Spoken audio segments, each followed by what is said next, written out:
Yo guys, and welcome back. So today we're going to be talking about Lost Ark. So with China's announcement of all the things that they're going to be doing in their version of the game, it kind of got me thinking, what if we had the keys to the castle? What if AGS could do whatever they wanted?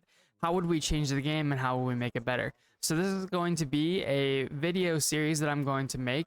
This video in particular is going to be about monetization and all the things that I would change related to monetization in Lost Ark. If you guys could take the time to like the video if you like the video and subscribe down below, I would greatly appreciate it. It would help the channel a lot. Okay, so this may not seem like a monetization thing for most people, but I'm trying to think also from the developer standpoint. And in this case, it would cost more money from AGS to do the infrastructure in order to support this idea. Okay, so I fully understand that this is going to be an impossible ask, but this is our wish list. This is what we're trying to do here. We just brainstorm and give crazy ideas. So my number one crazy idea is, what if we lived in a world where we didn't have regions anymore? And all of the instances, all the raids that you join, that was the only thing that was tied to your region. And what I mean by that is, what if me over on NA West can play with people on NA East or even the EU servers, and then it just gives us an instance server for our raid based on the people in our raid. So for example, of our 8 people, maybe 5 of them are from NA, 3 of them being from NA East and 2 of them being from NA West. So the majority of the team is based in NA East, and so it would just give us an instance server in NA East. Personally, I would want something like this. I think getting more players to be able to play with each other, especially in the global version of the game where we don't have a huge population, would be a huge benefit. And realistically, anything under 200 ping is very playable for an MMO. So now I really want to jump into monetization and talk about what I think is one of the problems in the game, and that's that there's too many things in Lost Ark that are monetized. The way that Smilegate went around developing things is that they very clearly wanted you to spend money on, honing materials, cards, books, gems, all of these different things, given the fact that a lot of them are so rare in the game that there's no other way to do it other than swipe and either get it with gold or buy the packs directly. And so I think that's ultimately a problem, and I would really want to tailor that down and take out some of those things. To clarify, it's not really about taking out the ability to spend and swipe or whatever and get those things. It's more about not encouraging players to go out of their way to spend on those things if they don't want to. We don't want players to think that we're trying to over monetize the game, and so we're not really trying to encourage players to do things like buy cards and stuff, for example. One of the first things that I would remove personally is Oreha. Now, I know a lot of people are going to hear that. Just hold on a second. So in case you are under a rock or something and haven't noticed, the cost of Oreha has kind of skyrocketed. And there's lots of different things attributing to that now. Is the fact that a lot of people are honing and you just can't build enough Oreha based on the amount of life skill energy you have in a given time period, but also the fact that Amazon is trying to get rid of the bots. And so both of those things cause the prices to go up. And now we're looking at, in some cases, I think I saw like 115 gold per Oreha. Oreha is this really unbalanced thing that doesn't have like an inherent like designated value. And so I think that really needs to change.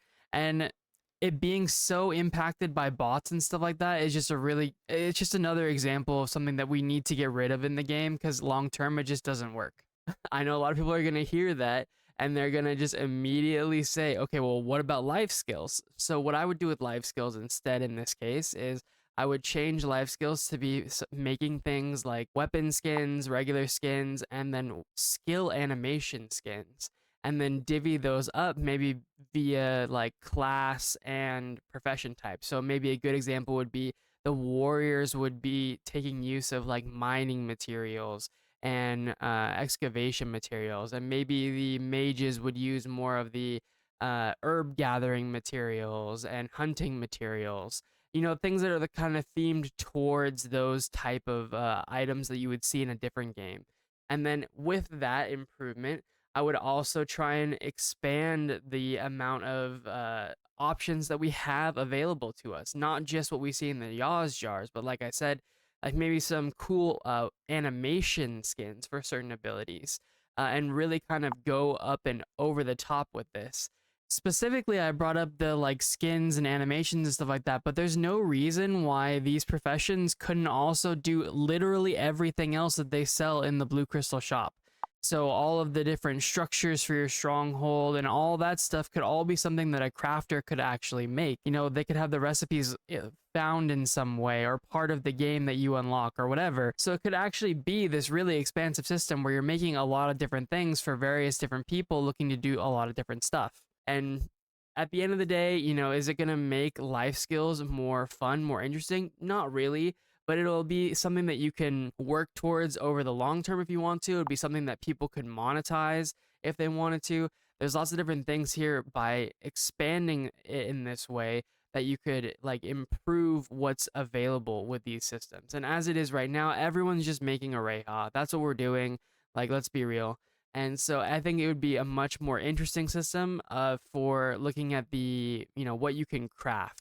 They could also include like additional quests and stuff to unlock, you know, different skins, or they could do different raid requirements, etc. Something that I kind of personally miss from the original vanilla WoW days back in the day, and even back in like Mists of Pandaria and stuff like that, we had people that would go and they would get high level crafting like recipes and stuff like that, and they would be the like quote unquote crafter for the server kind of there, or they'd get a drop first for the recipe or whatever.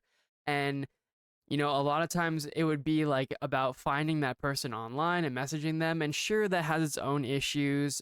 They kind of fixed that more recently. The point being is that like it actually gets you to interact with the community. You go searching for somebody, you're searching in town, you're posting, you know, on Reddit or whatever.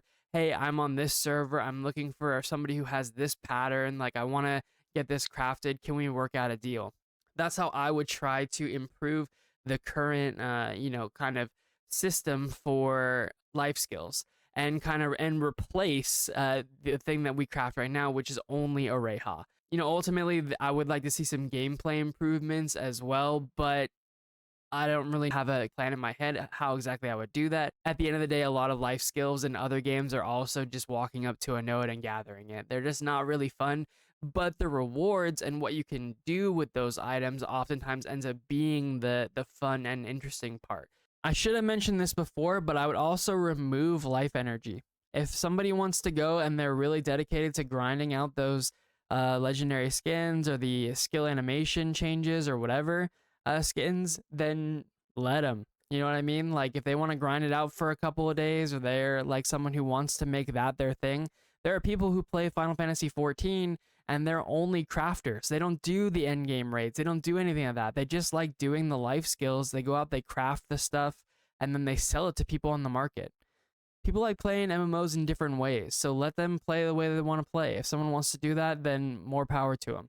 And with that all being said, obviously we wouldn't have a need for Yaz jars anymore, so I would be getting rid of those as well. Another thing I would change about monetization is cards. Now, the thing about cards is that they're meant to be this long-term grind, but it's way too powerful. And what they were hoping, I think, with the newer card sets is that people would feel obligated to try and finish their 30 set bonuses, and people would spend money on cards. And I really think this is an unhealthy thing for the game for a lot of different reasons. The different LOS sets give you far too much value in terms of defense for some of them and offense.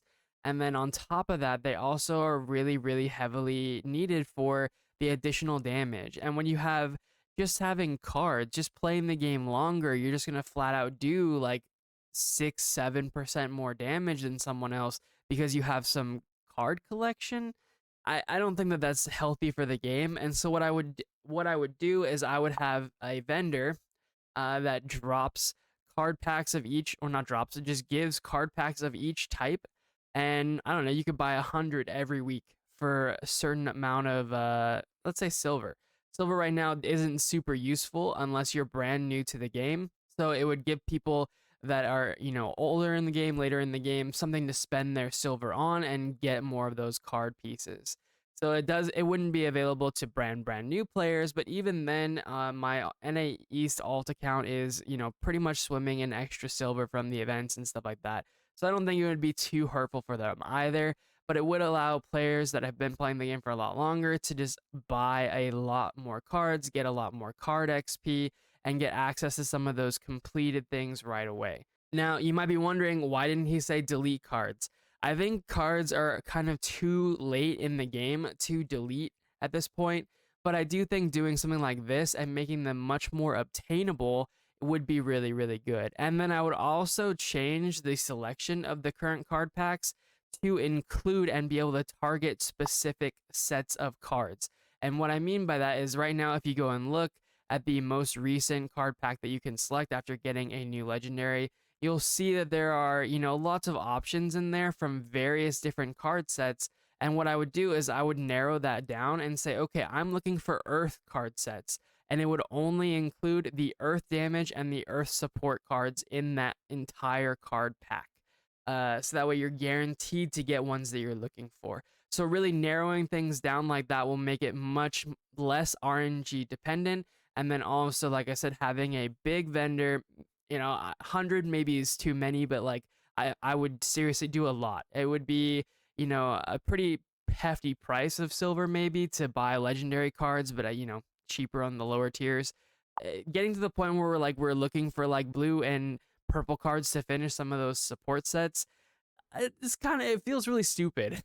So I think getting that on a vendor and making it much more obtainable for everyone to just complete all of the cards in the game would be a lot better. But I feel like if I said something like, I don't know, would you pay 1,000,000 silver for a legendary card pack?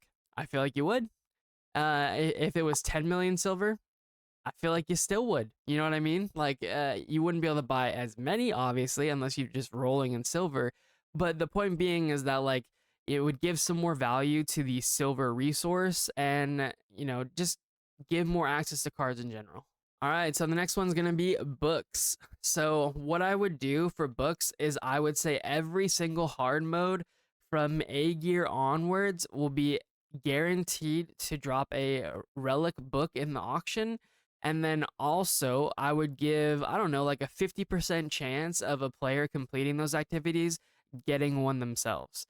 At this point, we have so many bad books in the game that they probably need to either be reworked or we just need a much higher drop rate. I think the much higher drop rate in this case would be okay for the start. Ideally, all of the engravings have some kind of use. But if they want to have some not so good ones to make the good ones stand out, I would be kind of okay with that too, as long as they have a higher drop rate. That would kind of help with that. It would make it so that way there's a lot more people getting these books and then selling them when they don't need them anymore, and then really drop those prices. Now, common theme you might see with a lot of these things is not respecting the investment, right? That's not really my thing. I don't really like the idea of people investing in these video games, and I think that if you want to spend on Lost Ark, you should be tailored towards something like trying to get your 25 weapon rather than trying to get like a random card in a random set or a random skin or, any of these other systems. So I think this would be a much better path. Reason why our relic books cost so much is because there's not enough of them. Right there, we don't have that many players in the West, and there's still not enough of them. And so by ensuring that there's going to be more drops, we will definitely be lowering the prices and lowering that barrier to entry. However, it will also mean that it can actually become a requirement at higher levels and something that you need to meet in certain damage thresholds. Right now, all of the raids are balanced around not having those things, even hard Mordoom. And I think that that's kind of something that needs to go in the late game. If they want you to invest in these side systems and interact with your community by buying them on the auction house, etc., then they need to be something that's actually useful and something that's, part of your actual progression path instead of an optional thing on the side. Or alternatively, and actually I like this idea better, what I would do is I would make them, when you do the hard mode, the challenge mode, I would have it be, a much higher DPS requirement in those challenge modes of the raids. And so that would require that higher level of investment to make sure that you're meeting those damage thresholds. All right, gems. So gems are being handled in a really interesting way in the Chinese version of the game. So what they're doing is they're locking out gems higher than level 8. So what that means is you can translate your level 10s if you want to into level 8, but you won't be able to go any higher than that.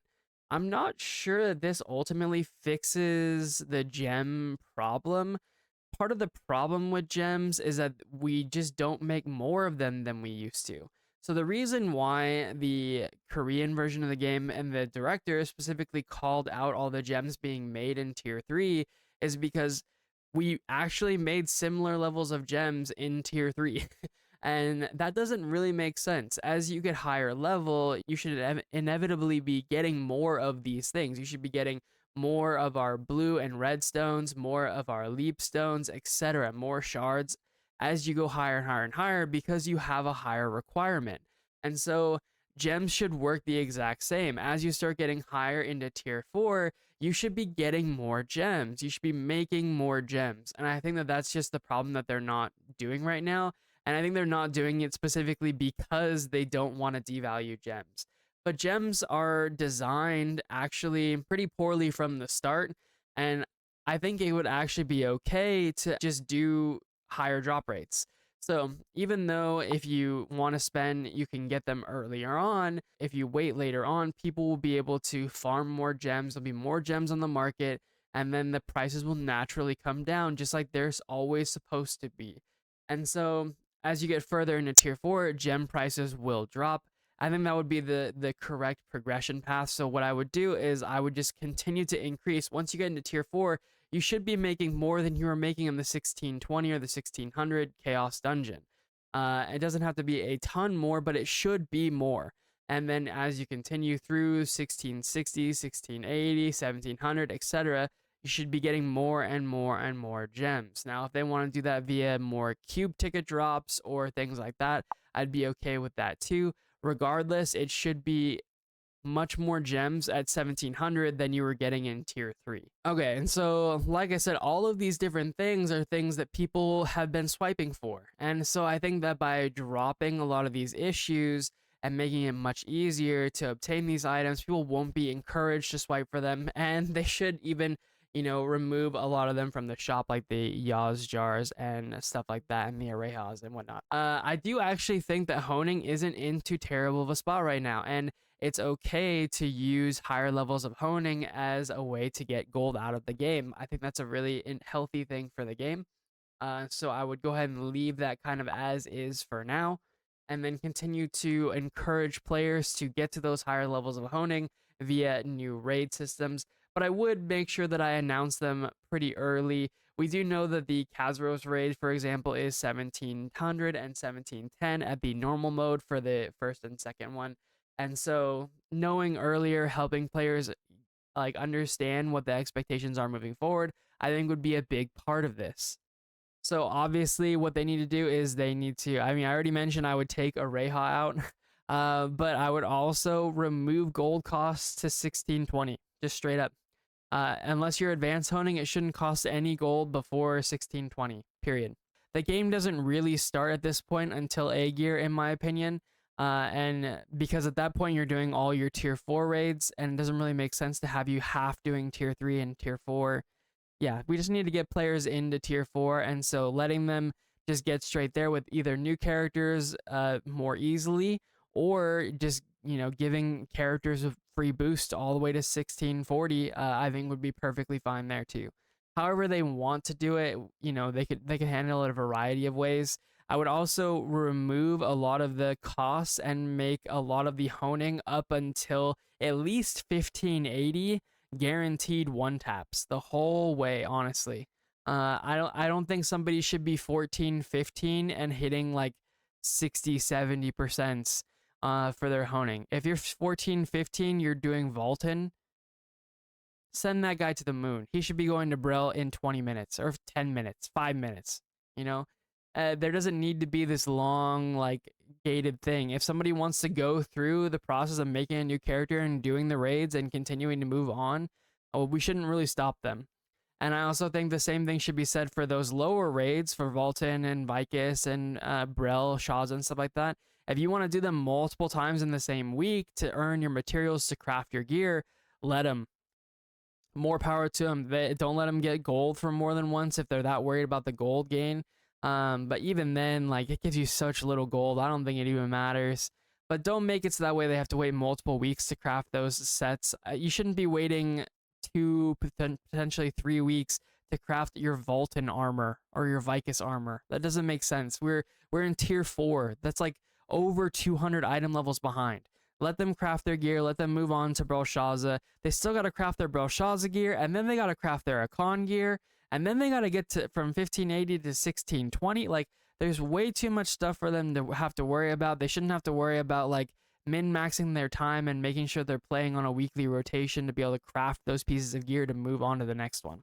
Let those players just do it. If they want to do it all in one day, more power to them. And so finally, we get to our blue crystal section. Now, what I would try and do is I would try and build a system specifically for keeping the markets low. And what I mean by that is I would build a system that actively looks for increases in the market over certain values. So when we have specific things in the market that we want to be lower, and it's like, you know, it's gone too high, the economy's getting too far out of control, I would use the Merry Shop with blue crystals as a way to deflate that. But also I would change it so blue crystals would be a static price of gold no matter what. That way there's always value to the gold that you're making, and it's not always just diminished by the current inflation of the market. And so this would kind of combat those two things. It would make it so that way there's maybe not a theoretical limit because you can't get that much out of the Merry Shop, but there are things in the Merry Shop that you'll buy there, and then if you're willing to wait over time, you won't have to deal with the inflation as bad. So maybe another example that might be, what if we said, okay, red shards are locked to 30 gold, and if they go above 30 gold on the market, then more are more likely to appear in the Merry Shop for a blue crystal value of a certain amount. To kind of basically ensure that you're able to get those kind of prices that we would expect, even if, like I said, the market is risen due to, you know, inflation and stuff like that. So like I said, the whole point of it would be to kind of combat inflation real time in game, even when players could be the cause of the inflation. Sometimes inflation is literally just due because there's too much gold. People are willing to pay crazy prices for it. And I want to be able to use the Merry Shop as a way to allow players to obtain resources for very specific values. And those specific values would be changing, you know, as the game goes forward. Leapstones would naturally, you know, come down in price, and then also things like, you know, like I said, red crystals, blue crystals, stuff like that would be something that you could always get there, although, you know, in limited supply compared to what you could find in the marketplace. So with that change to the blue crystal marketplace, we would also need to change how gold can be bought with royal crystals. And so what I would do there is I would say that, you know, roughly 8,000 gold is a pretty good spot that I think people like to spend money at to get better value. And what I would do is I would just have it be a static rate that maybe, you know, X amount of royal crystals ends up being, you know, 8,000 gold in return, and just boom, call it there. The thing is that this kind of thing could also be, you know, changed later on, and it could fluctuate depending on how things are going. Maybe, you know, last month not a lot of people bought, and so maybe the following month you drop the price down a little bit, you make it a little bit better deal, etc.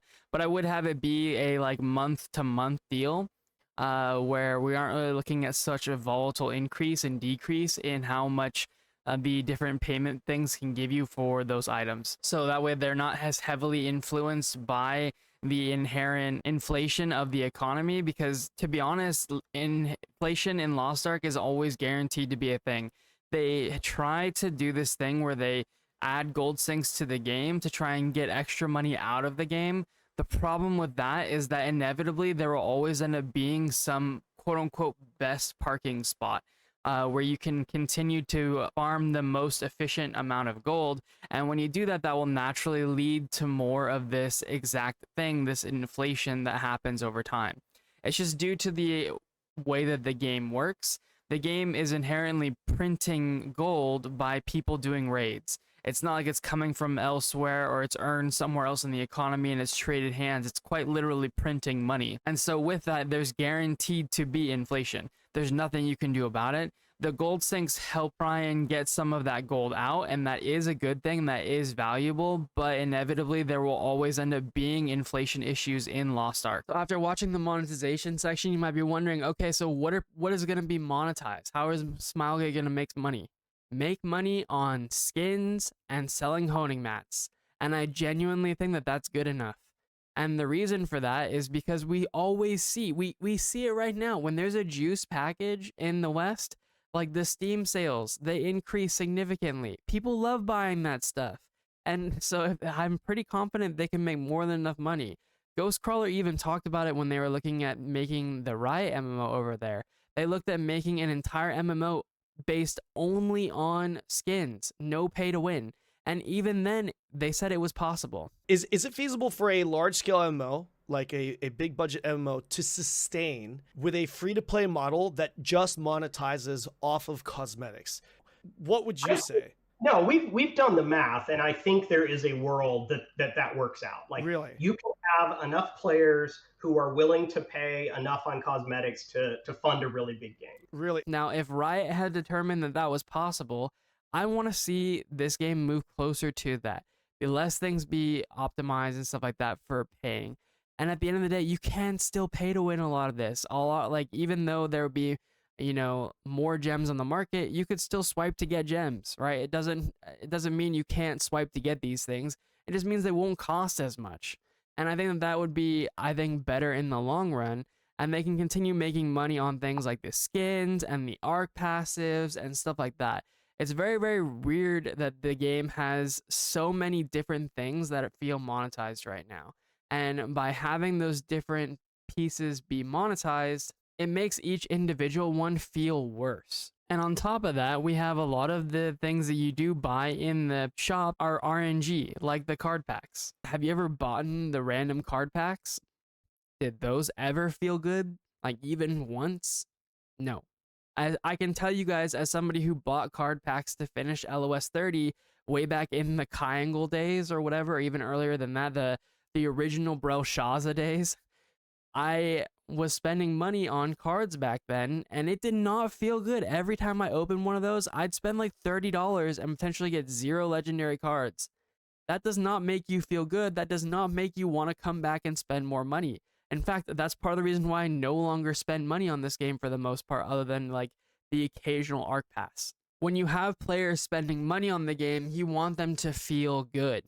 And so what I would really do is I would have more of those juiced bundles to help people try and get things like their 25 weapon. If they spend a couple $100 and they hit their 25 weapon, they're gonna feel happy when they get it. They're gonna see the glow. They're gonna be like, hell yes, I'm here. We're done with this for now.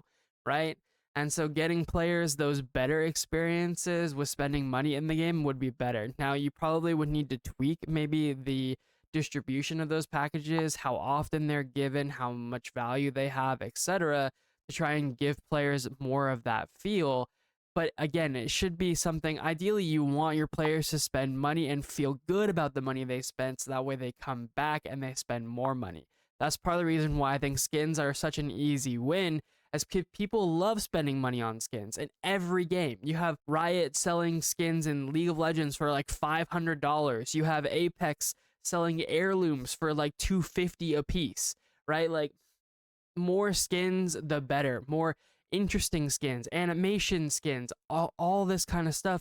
You could monetize so much still. All right, guys, well, this is like I said, the first video of a series of videos that I'm going to make about different topics. This one covered monetization. So thank you guys so much for watching. If you feel like there's something that I missed down below, or something that you would rather see changed, or maybe you disagree with some of my changes, feel free to comment down below. Always down for discussion as always. Stay tuned. I'll have the other videos up here probably in the next week or two. Have a good one, guys.